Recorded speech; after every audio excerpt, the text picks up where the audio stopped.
धोखा बा धोखा बा।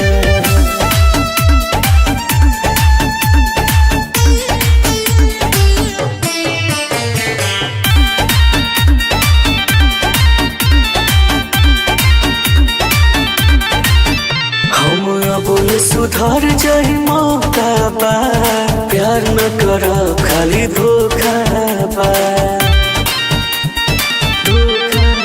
हम अब सुधर जाई मौका बा, प्यार न कर खाली धोखा बा। जियते जिंदगी असराद हो जाई, केहू दोसर के साथ आबाद हो जाई।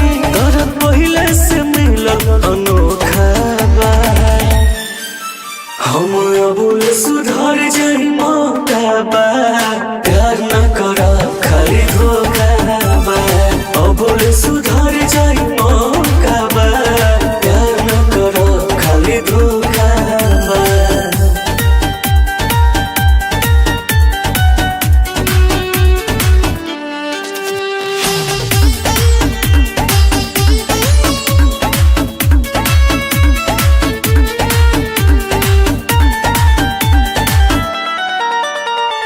बीत जाई जिंदगी रोअत तन्हाई में, चल गई जान यार कतना जुदाई में, कतना जुदाई में। बीत जाई जिंदगी रोअत तन्हाई में, चल गई जान यार कतना जुदाई में।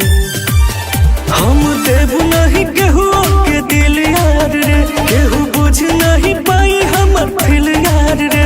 सोची अखिया से बहुत झरोखा बा। हम अब सुधर जाई मौका बा, प्यार न कर खाली धोखा बा। अब सुधर जाई मौका बा, प्यार न कर खाली धोखा बा। धोखा बा धोखा बा।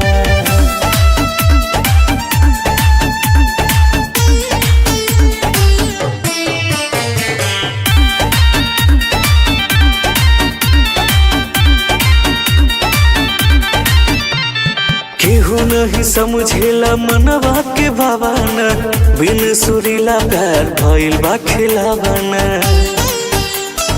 भइल बा खिलावाना। केहू नहीं समझेला मनवा के भावना, बिन सुरीला प्यार भइल बा खिलावाना।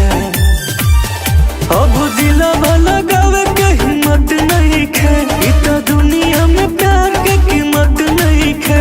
अब केहू के यार न भरोसा बा। हम अब सुधर जाई मौका बा, प्यार न कर खाली धोखा बा। अब सुधर जाई